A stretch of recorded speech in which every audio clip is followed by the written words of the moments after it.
Welcome to the Grappling Grappling Rewind Podcast. Welcome to this week on the Grappling Rewind Podcast. This week's show, where you're going to recap the 2022 ADCC Asian, Oceanic, and just Asia and Oceanic trials. Asian Oceanic trials for ADCC. We are also going to recap a little bit of the Emerald City Invitational that happened. It was the actual invite for Zapatero. Yep. And we are also going to recap Fight to Win 203. That was AJ Agazarm versus Shawn Weisenberg. Yep, in Seattle. Yep. Got the number this time, right? Yep, got the number. This is the third time we've done the intro for the show. Pretty rare for us, but very, very... it happens sometimes. We're both very, very kind of scatterbrained today. Yep. Before we do any of the recaps, also, we're going to do a preview for Midwest Finishers, as was in the show. I'm your host, Maine, my co-host. Miranda. Hey, Miranda. Pretty good. Doing pretty good. God, we've done this 3 times already. I'm almost to 2 gallons of water today, so. Yeah, you're full of water. I'm floating. Dealing with my first day of vacation, having rearranged my house. We are in the new podcast setup. It's hooked to the wall now. It's hooked to the wall noticed. now. If you haven't seen it, you can follow Grappling Rewind on Instagram and on YouTube, where you can see the podcast. You can watch the video show. If you like the show, please share it out with your friends. We're hoping to do some more big coverage for ADCC coming up, and so listenership is a good way to do that. If you have someone that would like to begin following, you'd like them to begin following the professional grappling scene, have them listen to us. We hopefully will explain it very well. So before we get into that, we try. So before we get into that, let's do a little bit of news. Not a whole lot of news. We know that AJ Agazarm has been the replacement now for either Micah Musumeci or for Ryan Hall. Yeah. And interesting enough, now that we're actually going to talk about him on Fight to Win this week and sort of see like where he's at. We haven't really been covering AJ a lot recently. Kind of mainly covering him last on trials. He had a couple super fights in there. He's had some super fights. I think he did he enter in Worlds. Did he do Worlds? I don't remember. He didn't get into the placement rounds again. So that's a sort of a line of discussion. I think he did them, but I don't think he made it into placement. No, I don't think he did either. Ryan Hall has announced again in his kind of injury out of ADCC with the ACL that he has also kind of had some sort of like a staph issue or something. It seemed like some sort he was in the hospital a couple extra days. He seems like he's out of the hospital now. And one of the comments basically was like, someone was like, staph, and he kind of said like, I think it was an Instagram kind of thread where that kind of came out. So again, wishing Ryan Hall the best. Hope that he recovers and that we see him back in competition. Yeah. Getting staph is kind of shitty. Yeah. And so it's always kind of scary. We all think about the random in pictures. Yeah. And so hope that he recovers quickly. As far as other news goes, we have a bunch of other invites that are kind of on the line and coming up. Parlo Dilla got announced as well. Oh, yeah, I saw for that. plus 99, which is super exciting. He's great because he's a full-time attorney. He's a full-time lawyer. He's a full-time lawyer. And anybody who knows lawyers, that is not a job that you ever sleep. Like, you don't go to bed not thinking about what you do. No. So to have a hobby or second profession as jiu-jitsu, because it's a second profession if you're making ADCC. And if you've been to ADCC a couple times already, like he did it in 15 and 17. Yeah, exactly. Yeah. That's 2 very, very high stress and lots of work jobs to have. So super cool. I think he's at plus 99, I think. I don't remember. One of the 99s. He's in that. Yeah. And then other than that, we have some more. We have some drama news. Felipe Pena. Oh, yeah. Popped for IBJJF. Honestly, steroids of some sort. I forget what it was. We don't, honestly, on Grappling Rewind, we don't really care. No. We're kind of in sports entertainment for us. So for me to have an athlete that is be able to perform better, do more, train harder, and recover better. You get a more interesting match out of that guy typically. So we kind of have like, it's not my place to cast a moral judgment on what you can or can't do. No, but if you know there's going to be a line of USADA judges that you're going to have to go through after you win Worlds, you would think you would talk ahead of time to your guy, to your doctor, and be like, hey, maybe I shouldn't be taking the drug that stays in your system for 2 to 3 months. So he's popped twice now. Yeah. But again, he also retired from IBJJF after this last one, so it doesn't really matter. And he's kind of still the world champion. Yeah, Gordon had a field day with it. They're still allegedly supposed to fight. I don't think Gordon gives a single shit. What's it called? Had a field day about it too. Who? The person who took second, and his name is completely falling out of my head. He's training with Gordon now. He just had his first no-gi match. Murgali. Yeah, Murgali made a comment about how he wants a second ring. because I guess he won first place now, so he should get the ring for absolute. I just don't. I mean, again, it's not like I didn't see the guy win. And it's not just Morgali, really. Really, Morgali? How big are you? So other than that, again, that is what it is. Again, we all kind of still think he's the champion both times for us, but the records and the rules of the event are the rules of the event. ADCC Open already has gone. Yeah, we don't give a shit. Like, that's what they do, whatever they want to do. We logistically aren't able to test. We don't test. We don't care. It is not banned. It's the honor system. Well, basically, ADCC goes, we don't test. Then that's their statement. It's just kind of like in Japan, they do that. Yeah. A lot of the Japanese promotions, they don't test. We don't test. You want to do whatever you're going to do. We don't test. We don't ask. We don't need to know. I want to see dope fights. And we all get on board and go, cool, guys. Yeah. So he's still in ADCC with the super fight. Or sorry, not the super fight. In plus 99. Is Gordon in plus 99 too? Yeah. Okay, they're all in plus 99 now. Yeah. So that's an exciting matchup. Isn't he in absolute too? We don't know absolute till like the day of, because it really kind of depends how guys shake out. Do they want to do it? Do they not? Okay. Usually there's about like 30 or so names, or 30 plus, I think 35. They both have said that they wanted to, but... Well, Gordon can't do absolute.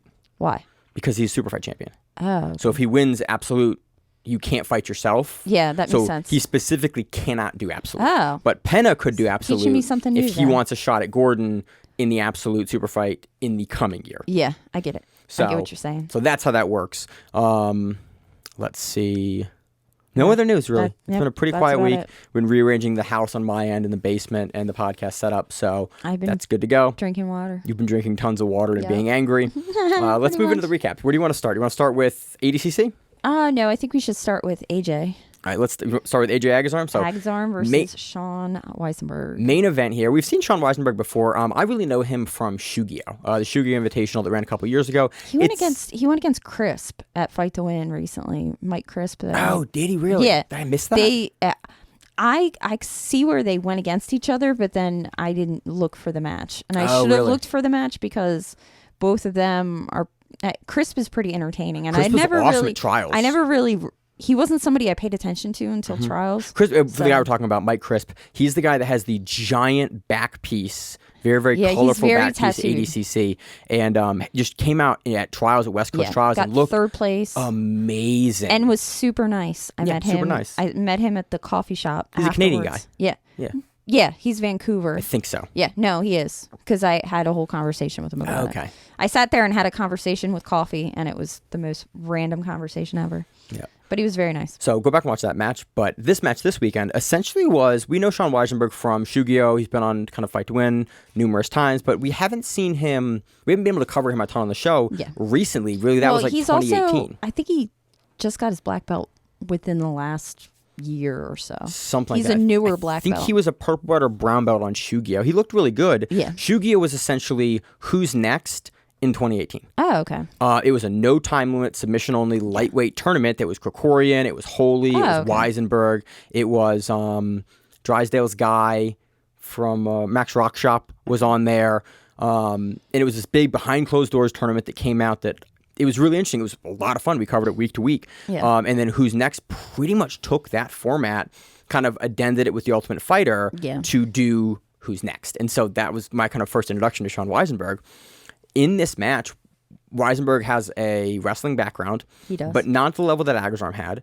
But he's a little younger than Agazarm. Yeah. And my question was, okay, well, AJ is now in 66. Weisenberg's a bit bigger. He's a 55er. Yeah, the match was at 65. And this was at 65. So how does Agazarm deal with, or how does Agazarm implement his wrestling? Because I assume that he would start to we'd see that more on competition. And he did come out with the sweatpants like he was going to wrestle. That he didn't take off. That he didn't take off, which he did his last. We've seen him do that before. His last Fight to Win match, it was the same way because I remember making the same comment because he's like the only person that ever does that. Yeah, it's really he's the only guy that does that. But it comes out, kind of wrestles a little bit, and then Weisenberg sort of takes control of the match pretty early into the match. He does. And he gets AJ... Well, almost immediately, it's the armbar. Yeah, like within the first minute or something like there's that. There's an armbar. And it's a pretty... I mean, You said it wasn't. You didn't think that he had the arm fully extended. Oh, no, sorry. No, he did have it extended. Okay. It was fully extended, but it wasn't hyper extended. Oh, okay. That's what I saw. Like, so AJ Agazarm essentially used the Verdum Vinny Magalhães defense, or the defense that Vinny did versus Verdum at ADCC, where he's levering the shoulder down to eliminate the pressure on the elbow. And the thing we see Agazarm is notoriously ridiculously hard to tap. We saw Gary Tonin basically blow his knee the other way, and then he was squatting his. AJ Agazarm was like, "Nah, it's fine." Like we saw his knee give out after the match, and then next day on Instagram, he was posting a picture of him next to a pool squatting his girlfriend. Like, dude's made of rubber, notoriously really, really hard to tap and stubborn. But the thing I thought was interesting about this is a lot of guys don't train, or really no one I know ever trains super, super late submission finishing.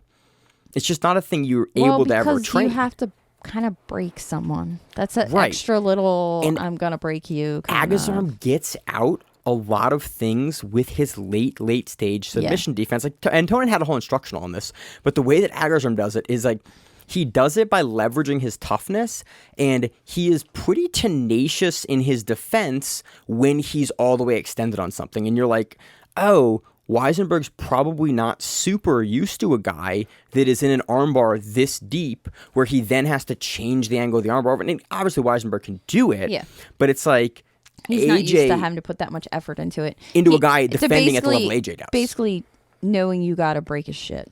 Right. You're going to have to break it. You're going to have to continue to break it while he's still trying to defend it. It's a really interesting The knee bar he had, that was like later in the match.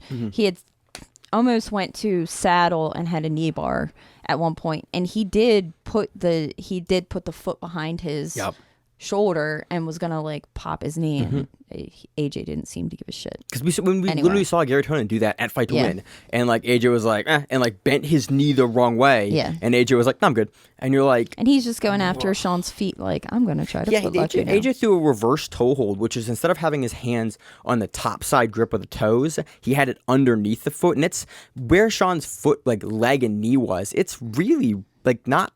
I'm not gonna say not possible.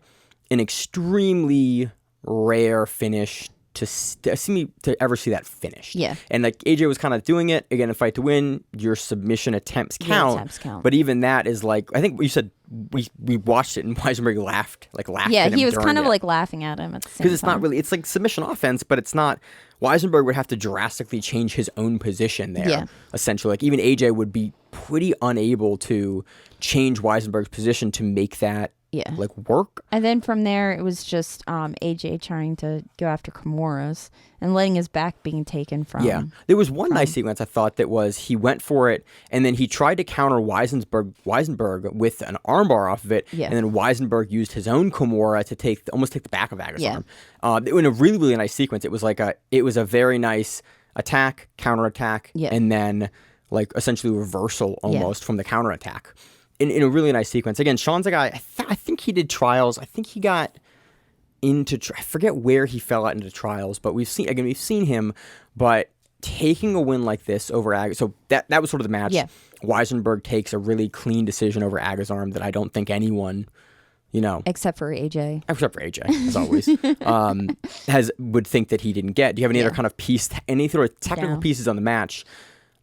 I am very curious now what AJ looks like at ADCC World Championships, because he did trials, which again he did. AJ is a former silver medalist at ADCC, and he just got his 3rd degree on his black belt. Yeah, been a black belt for 9 years. 9 years, long time.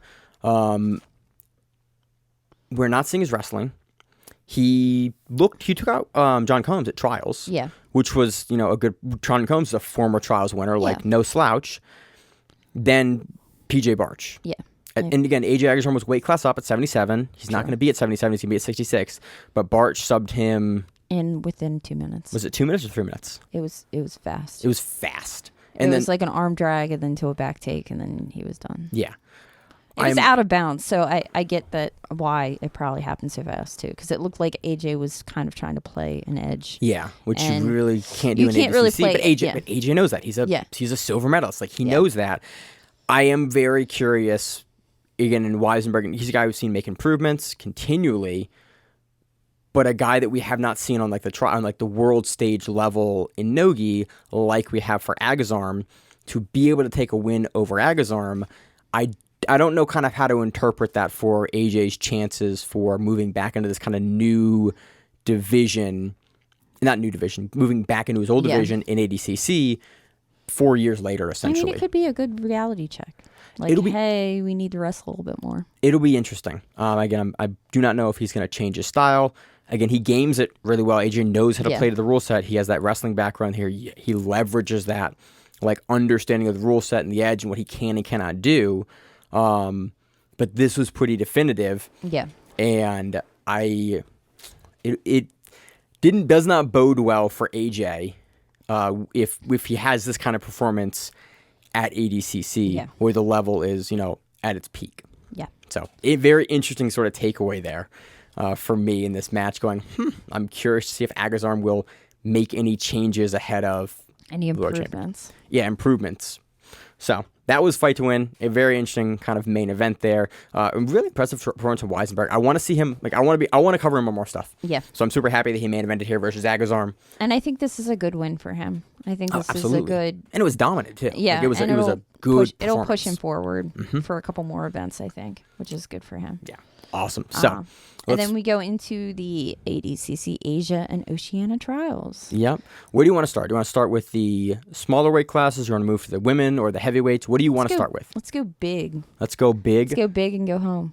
Let's go plus 99. Plus 99. I had the screen behind me today. I realized that. Do you want to do the names because they're behind me? Sure. These I think I'm good with. So we have for adults plus 99. We have Josh Saunders winning.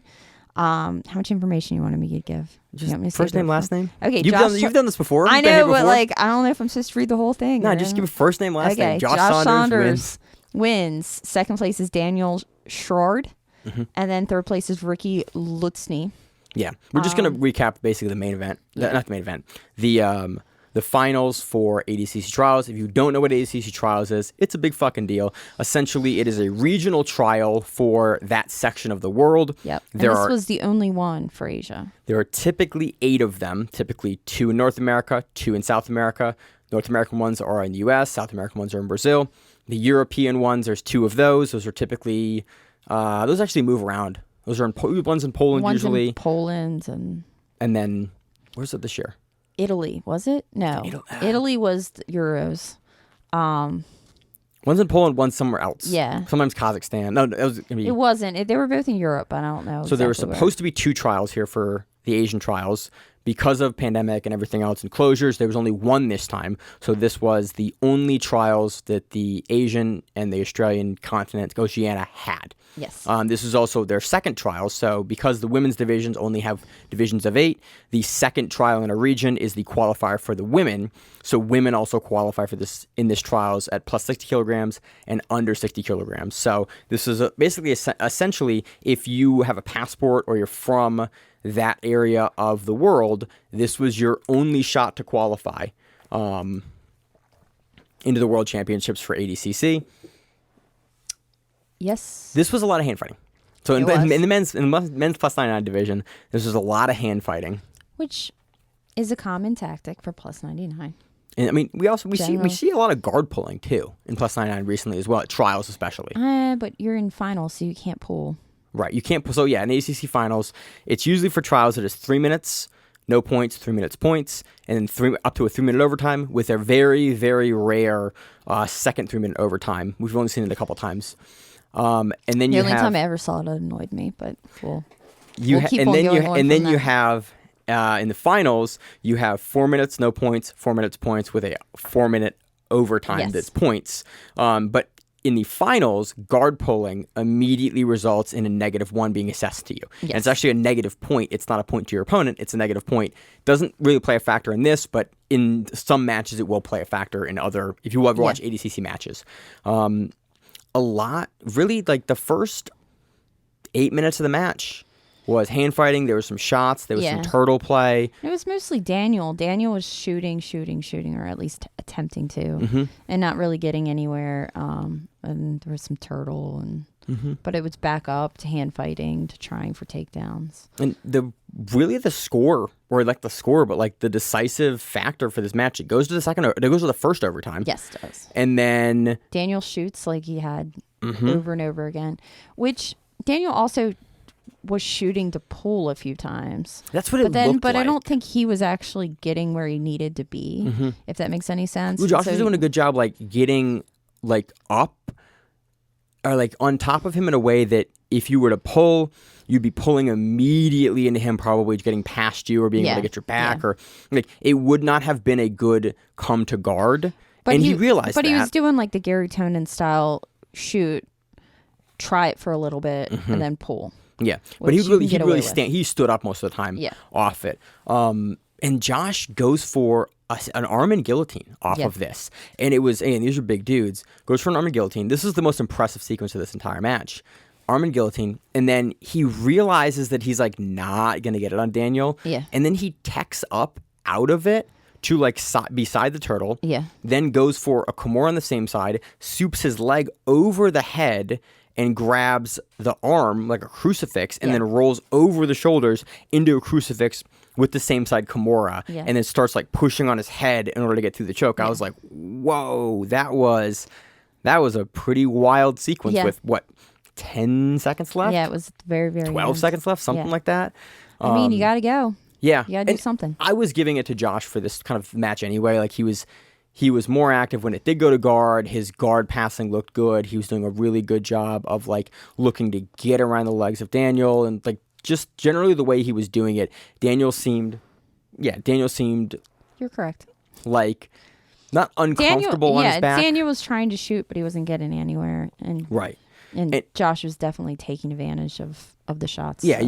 you could see Josh like whenever he got on top, like starting to impose a heavy guard passing game, and that last sequence really like seals it. Goes to judges, and then Josh Saunders takes the victory at plus 99 and is now your Asian and Oceanic trials winner for plus 99 into the World Championships. He is. Punches his ticket.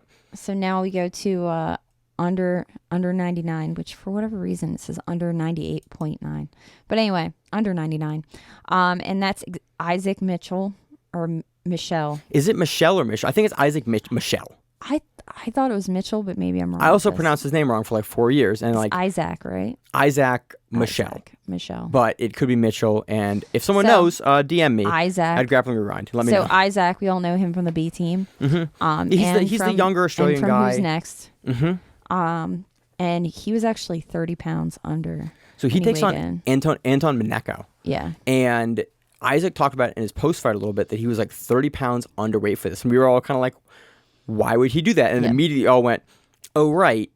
Craig Jones is the silver medalist at 88.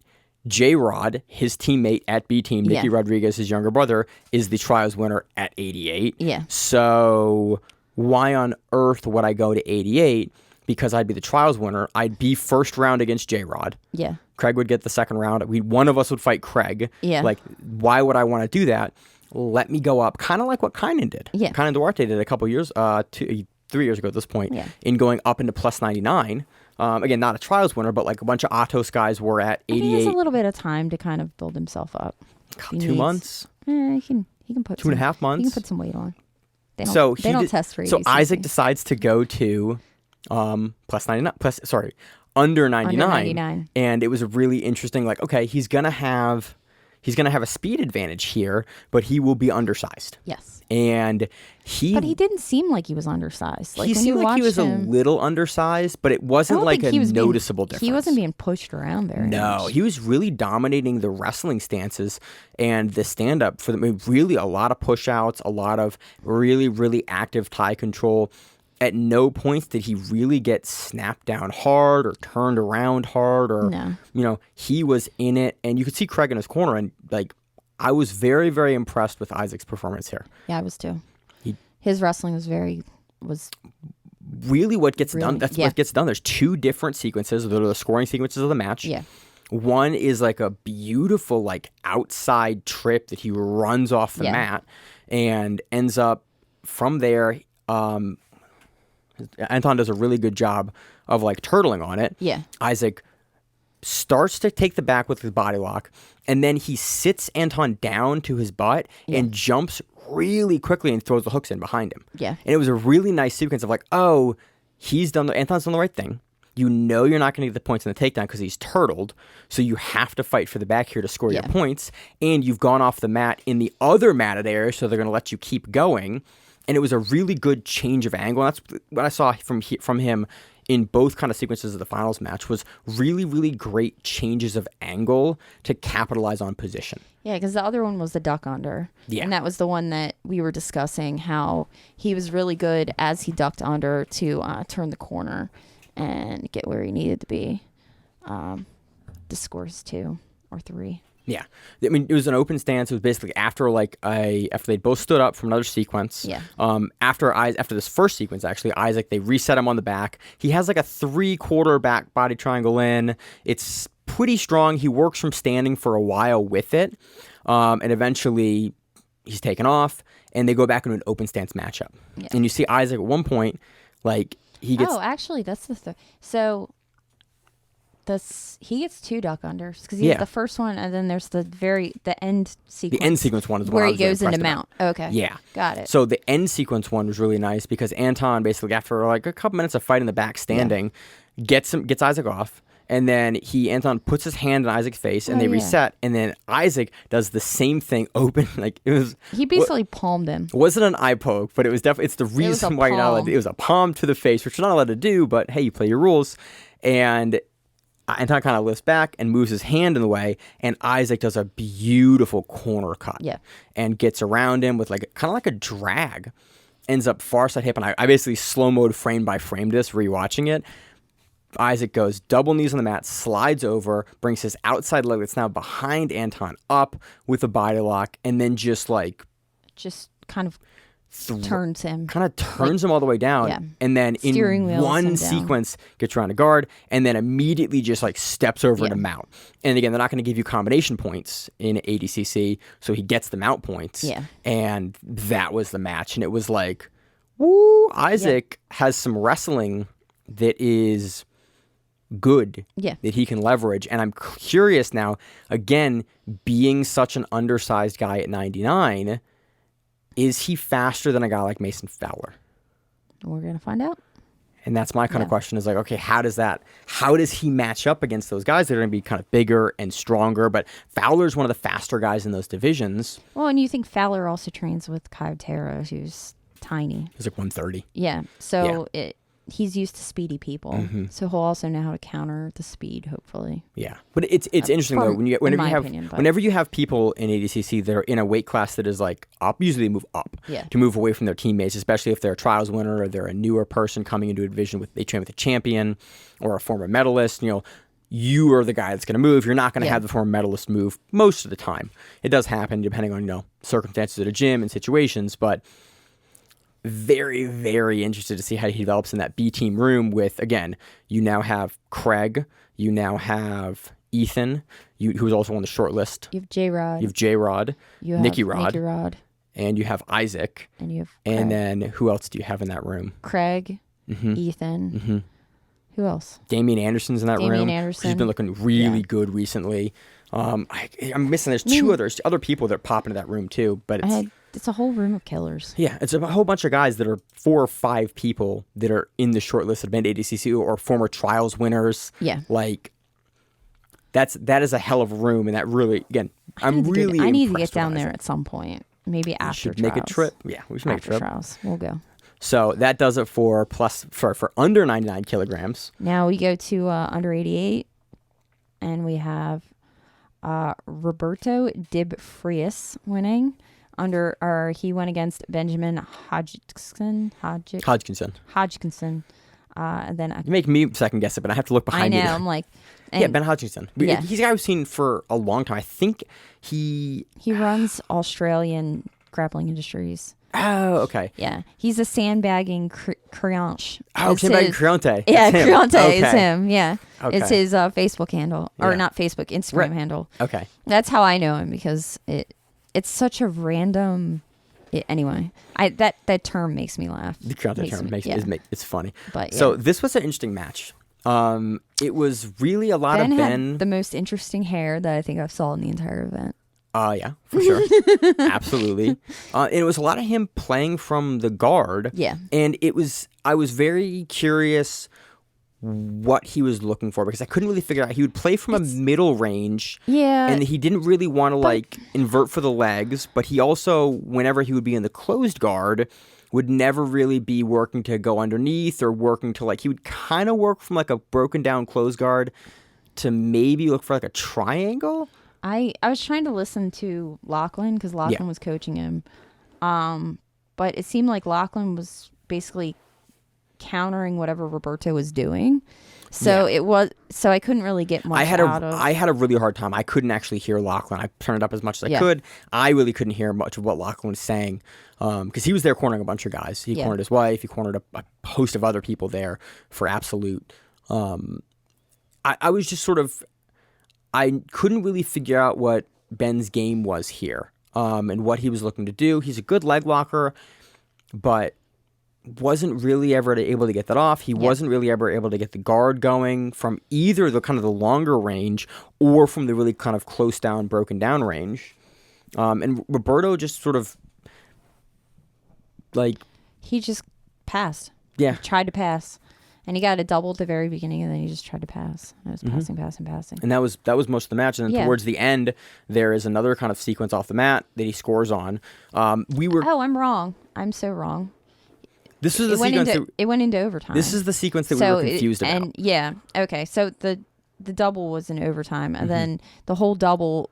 We had this whole conversation before because if you watch it, it's hard to see if he's getting 2 or 3 so because it kind of goes back and forth. It's a takedown off the mat. And Ben does a good job of turtling.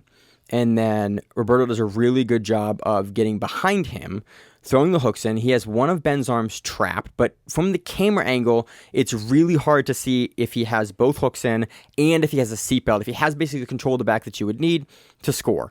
And then to add to that, the camera... or the broadcast, we keep seeing the points go from 3 to 2 to 3 to 2. Yeah. And I'm like, okay, they're giving him the takedown points, but Ben turtled, then he got the back, or they give him the back take points, or they not. And it kind of went on, and I'm like, I'll just talk about that on the show and mention, like, that's what we saw. I think he got 2 for the double.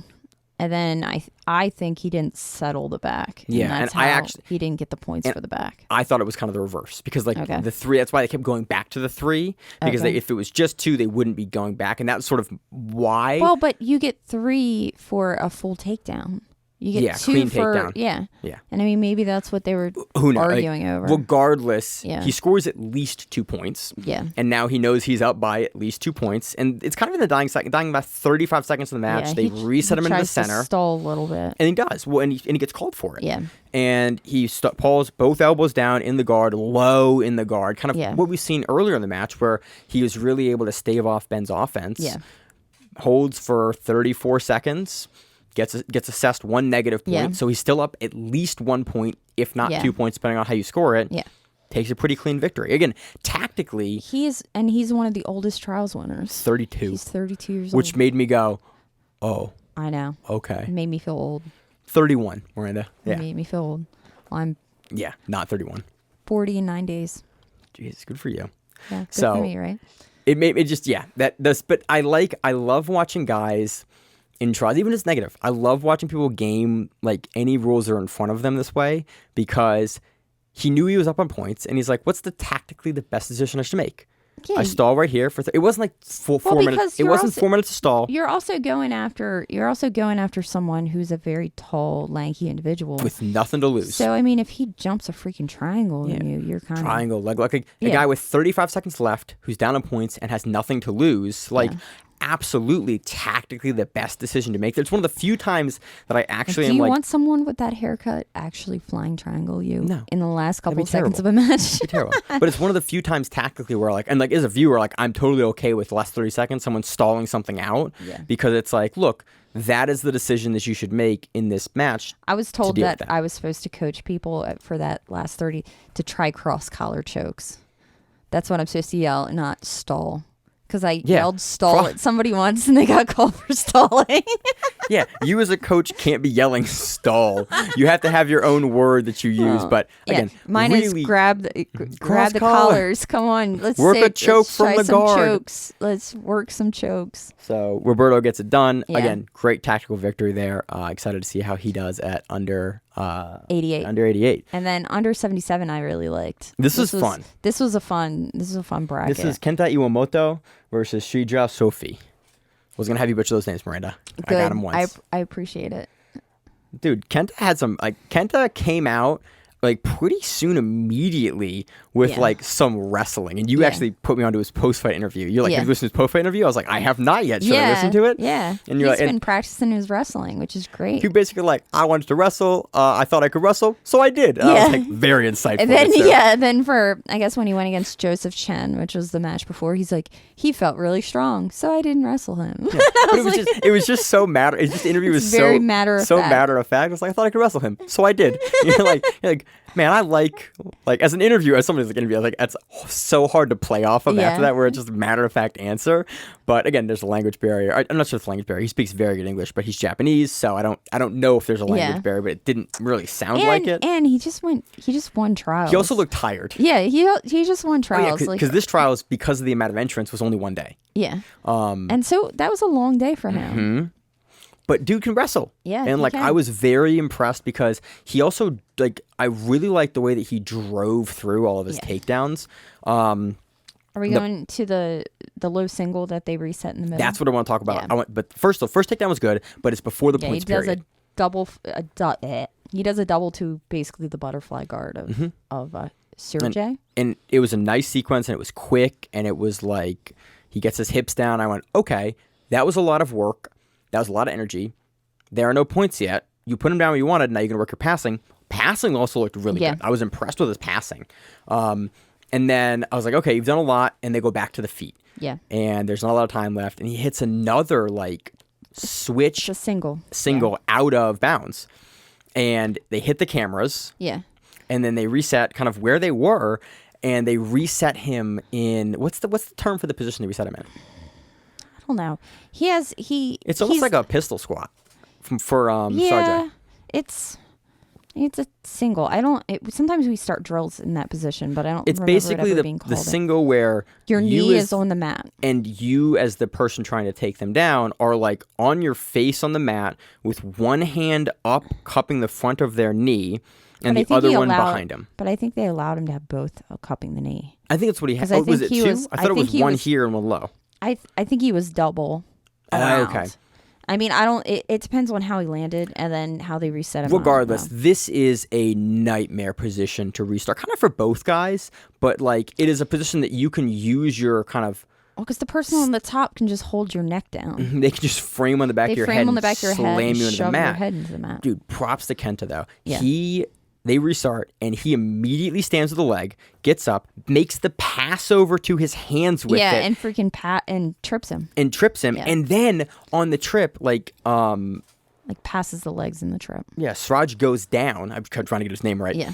Sridra goes down, and then Kenta keeps the foot on the low side of the heel and lifts up to kind of drag him, and then spins 180 degrees to readdress, and then spears and keeps him on the mat for the two. Yeah. And it was the whole sequence to have that proprioception of where you were in space to be able to control surge just enough to be able to drive back in when he's trying to scoot away from you and stand back up out of the takedown it was a wild sequence. And I'm like, ooh, I'm very excited to see. Because again, historically, Asian trials winners tend to struggle at the World Championships, much like most trials winners. Yeah. But when I see sequences like this, I'm like, ooh, that is talented enough. And he's 25 right now. He's younger. That is talented enough that you can keep developing at a rapid rate, and that's something special with how you were able to keep the control in that takedown that we don't see from a lot of guys. Super curious to see. And that's a wrestling division. The whole 77 division is heavy wrestler. Look at West Coast trials. I know. Wrestler. Basically, East Coast and West Coast both were. Yeah, basically. You have it all. So it is very funny. Again, even in the Asian and Oceanic trials, you have that you see under 77 being. You see a Japanese wrestler come in and have really good takedowns and control. But overall, really great sequence. Did a great job controlling it, and it was fun. I'm super excited to see what Kenta does at under 77. Into the final men's division, we had Jeremy Skinner taking on David. Ooh, give me that last name. Stolich. I don't know. With the confidence, Miranda. Awesome. So Jeremy Skinner versus David. Let's go with David. We're going to say Stolich. So Skinner came into this match, I think, with submissions all the way through. Yeah, he did. And so basically this was, okay, can he continue to do that? I think a lot of leg lock finishes coming into this. This one was another one that I was kind of slightly confused over why he didn't get a -1, because he goes for basically a failed scissor takedown. That's what it looked like to me. And then he just pulls guard off of it. But they don't give him, and then it goes into leg locks, but they don't give him a -1 for the pull. And in other Not Skinner, for was it Skinner? Yeah. I don't remember the sequence that you're talking about at the beginning, because I remember seeing it and going, "Yep, that's what should happen." It was a failed scissor takedown, but I don't understand why no one got a -1 for that action. It was just there's some weird here and there.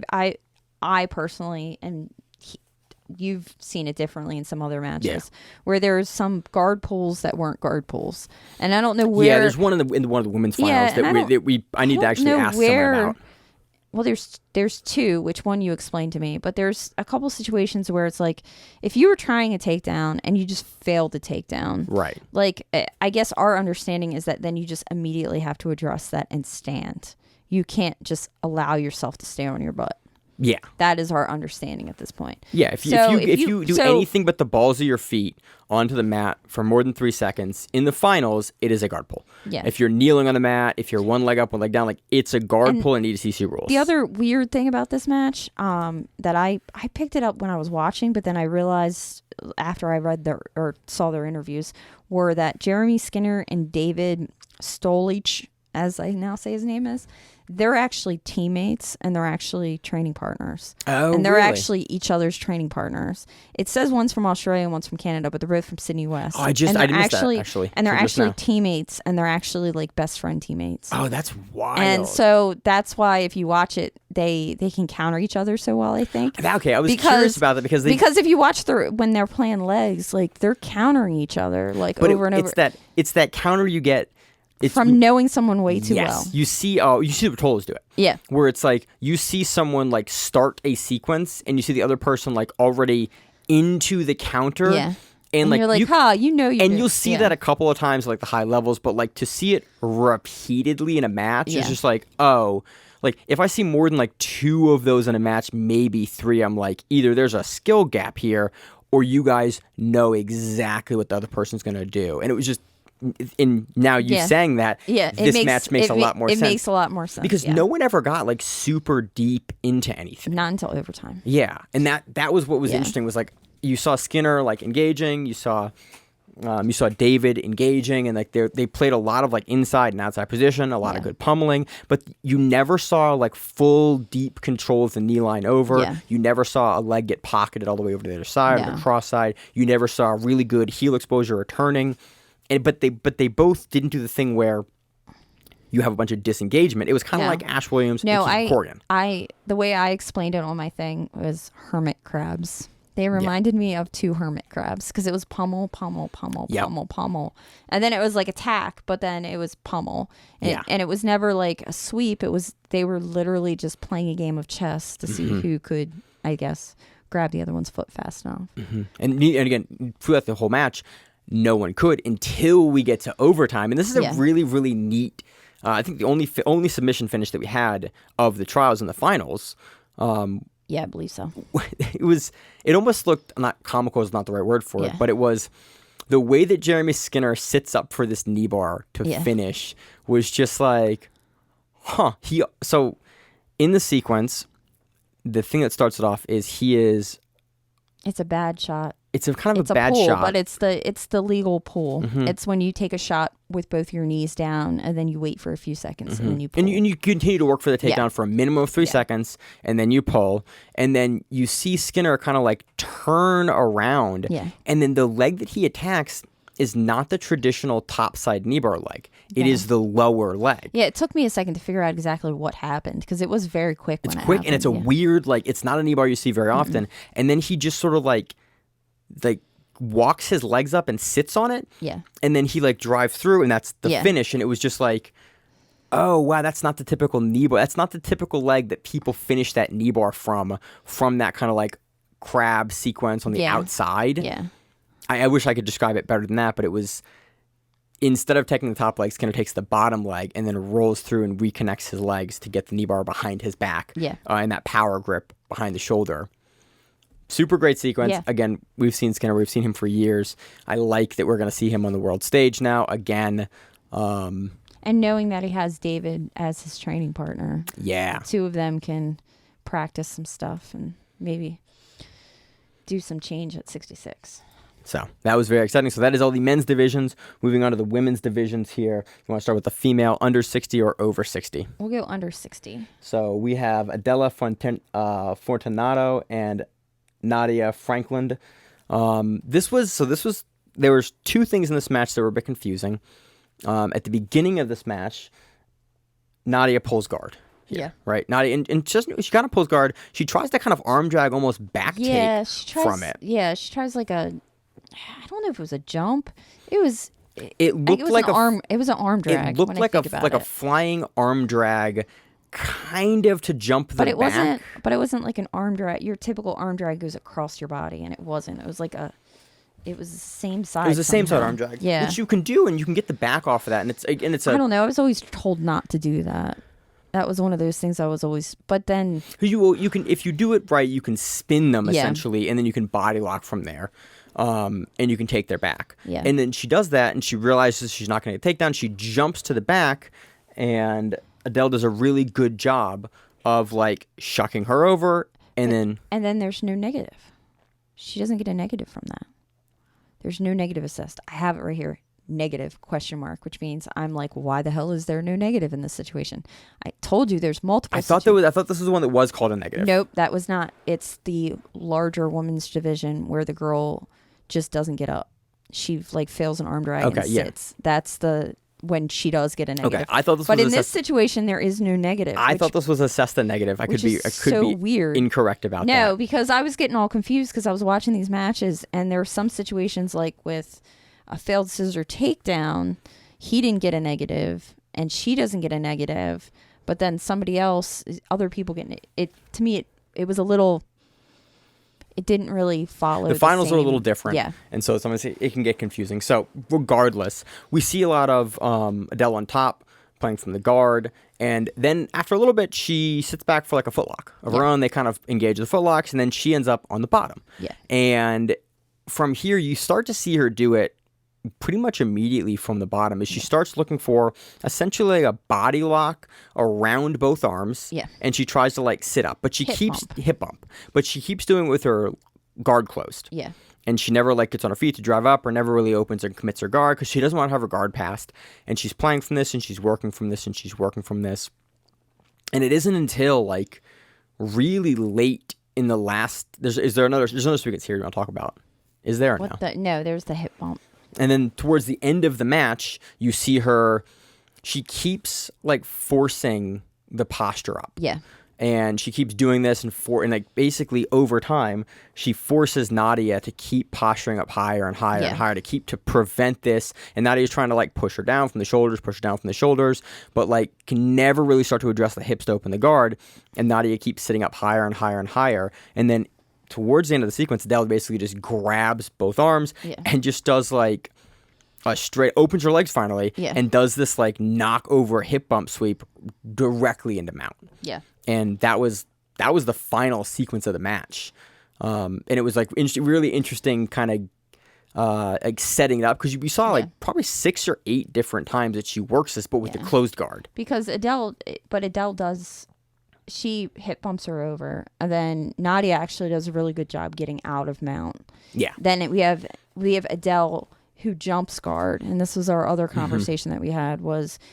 Yeah, this Adele is the one I thought would have been negative. But her butt never touches the mat. It does, but it doesn't do for 3 seconds. Yeah. And then she ends up sort of like in a position where she's backpacked on the front. Yeah. And so it's like, well, and I was like, this is my question where I need to go back and read the ADCC rules. Is jumping guard a guard pull? Yeah. Because you're not on the mat. I would say it's not. It's two different things because... So basically, if you pull guard on the bottom, you pull into a bottom and position. your butt hits the mat. Butt hits the mat. You're supporting yourself on the mat with your own body. Yeah. If you jump guard, your opponent is supporting your weight, and you're not on the mat yet. And I'm very curious, is there a distinction in the rule? I don't remember there being a distinction. There is a distinction because jumping guard can be very problematic. It can be very traumatic. Mm-hmm. I tore one of my PCLs because of a girl jumping guard and jumping her butt too low, and it took my knee out. Yeah. So I hate like jumping. I mean, people who jump guard drive me absolutely as a hobbyist insane. Practitioner, I don't think in a hobbyist tournament it should be allowed. I mean, because I admit I do it to people, but normally they're 200 pounds. If a 200-pound guy different. like body locks me, I'm jumping guard on you. Yeah, that's different though. It's not like a guy in my weight class that's jumping in, because like in IBJJF you can jump into your knees, and all of a sudden now I'm forced to bring you nicely to the mat. It's a whole different rules discussion for this. But there's it was interesting that in this sequence there was not a -1, at least on the viewer scoreboard assessed. And sometimes for the trials that are not in the U.S. trials, there are discrepancies for what the on scoreboard is for the viewer, for us, versus what actually happens in the event. So it could be one of those. There obviously were some other items that were not clear for the scoreboard. So I'm guessing it's one of those. And there was a negative assessed. We just didn't see it. Yeah. And it didn't matter because Adele was already up in this match. And then Nadia basically shakes off Adele. And then Nadia tries the anaconda at the very end. Yeah. And it's kind of like a last ditch. But she has it for 30 plus seconds. Yeah, and Adele was like, "Ooh, is she gonna have to snatch victory here?" And then Adele does a great job of just like really toughing it out and like getting the hands in the way enough to never let the choke like fully get locked in, and does enough to like not get submitted in it and have time expire. Yeah. Very fun ending sequence, and again, I like kind of discussing the rules, and again, I like any match that makes me go, what is the rule for that one? Yeah. And look back. And I definitely have a few questions for some folks that have helped me out in the past with some rules, especially if I'm going to go do Vegas. Yeah, so, true. Moving on to the final match we're going to cover for the ADCC trials. We have the women's plus 60 kilogram division, a final between Nikki Lloyd-Griffiths and Gace Santina. Yep. And... this is the match that we were discussing before. Mm-hmm. Nikki fails an arm drag and just kind of sits to her butt, and she more falls. Like it was an arm drag, and where you slip off, and you just slip off because she was doing the arm drag where basically you get behind the elbow and you yank and you basically sit aggressively underneath them. Yeah, you try to take their legs out basically. Yeah, and it drags their face to the mat. But if you slip off that, you've committed to basically aggressively sitting hard into the mat, and you see her do that, and then she like the arm slips, and then she goes, "Oh shit, I am not at the right distance." Yeah, and then you see her kind of like, "I don't have time to stand up right now because I've already been on the mat for a second." Yeah, and then you see her aggressively try to scoot forward, trying to maybe work for a takedown. I mean, a takedown or like a reversal, a sweep off of it, which again is given the situation, like it was neat to see the thought process there of like, oh shit, what do I do now? Oh, I've been assessed the negative, or I'm going to be assessed the negative. Yeah. I have to get going really actively. And then, she's unable to do it. Immediately shoots for a leg lock that almost results in like an off balancing. Yeah. But is never really able to. And then she now knows that she's down in the first like couple minutes of the match. Yeah. And then she runs a single out of bounds. And then from there, it's just Nikki has positional control for most of the match until she takes her back. And then the back sequence was nice. It was really just a kind of a slow walking through the guard. And then she figured out where the knees were going to be. She passed the knees across, eventually passes over, steps all the way through into the back, controls the back. That's where she scores her points. Yeah. And then it's 2 or 3 minutes. 3 minutes of back control. With, like a modified body triangle. Lots of hand fighting and... And that's the match. And that's the control. So there are your ADCC trials winners. Those are the last trials finalists that we have for ADCC. The rest of them are going to be dropouts and invites. We have a couple more invite slots, but not many. Not a lot. And I assume we're going to have in the next 2 months, 2.5 months, we're going to have some dropouts. Yeah. But, we pretty much now have all the wild cards now are out. Yeah. Like anyone that gets selected now is someone that's going to be either very famous in either or has done all the trials, or has done trials, or has placed, or has it is not someone that we're going to like someone that we're people that we're less familiar with, like in this trials. It is going to be like a world's level person that's like, I'm going to come back, like Claudio Calazans, or like someone that you've seen win before, you've seen do trials or placed it, like Andrew Tackett or PJ Barch or William. I mean, not William Tackett won, but like all those folks. Yeah. It'll be a name that we have seen previously on a big event, or a former trials winner, or a former world medalist, or something like that. So it's cool. Yeah. Like we've now completed the trial cycle, Woo-hoo. and ADCC is only a couple of months away.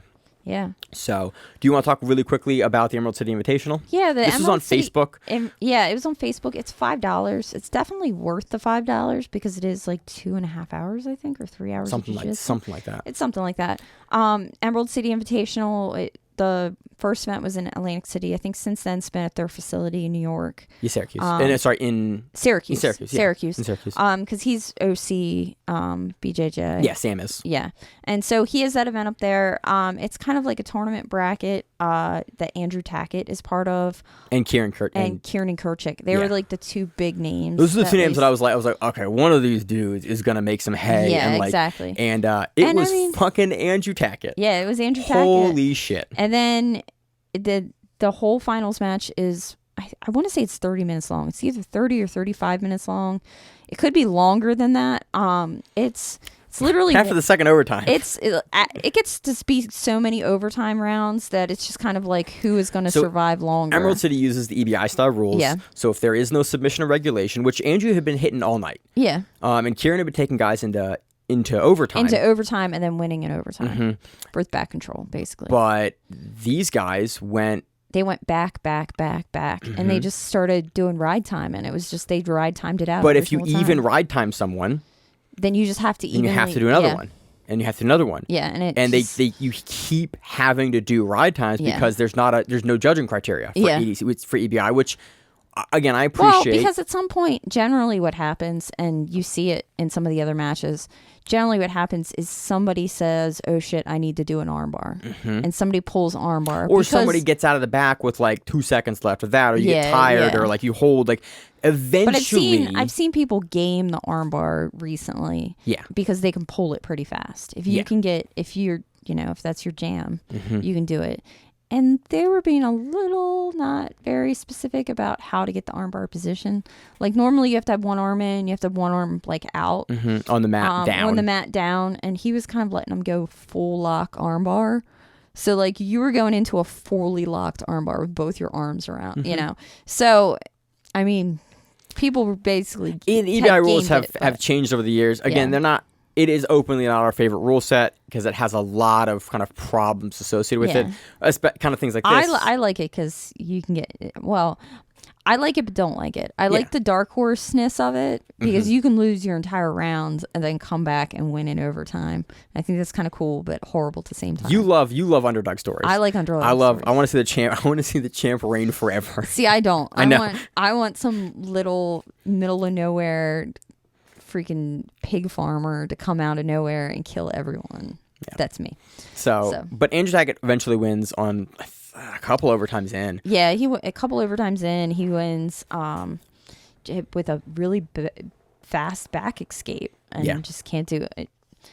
Kurchik can't do anything about it, and it was, I forget how much money. I think it was like $2,500. It was something. It was good money. It was good money. They had a couple guys from like Colorado, different places come. They had some super fights in the middle. But it was a good event all around. Again, I love qualifiers. Like I love, and the Zapatero event is $10,000, I think. Yeah, I think Zapatero is big. Yeah, and that actually is shaping up to be a real fun event. There's some guys on that. That's down in Florida, right? Yeah, that's Josh Leduc's thing. Yeah. So that will be fun. That tournament is going to be very exciting. I'm looking forward to that. I don't have anything else on this one.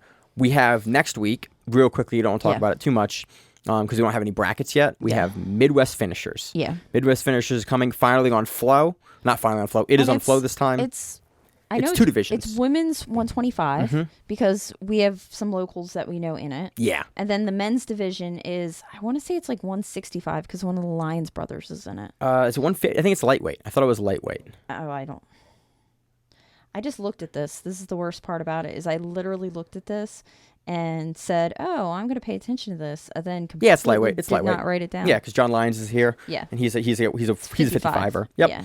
So 55 and women's 125. And so we have some locals in it. We also have some standouts that have been around for a while.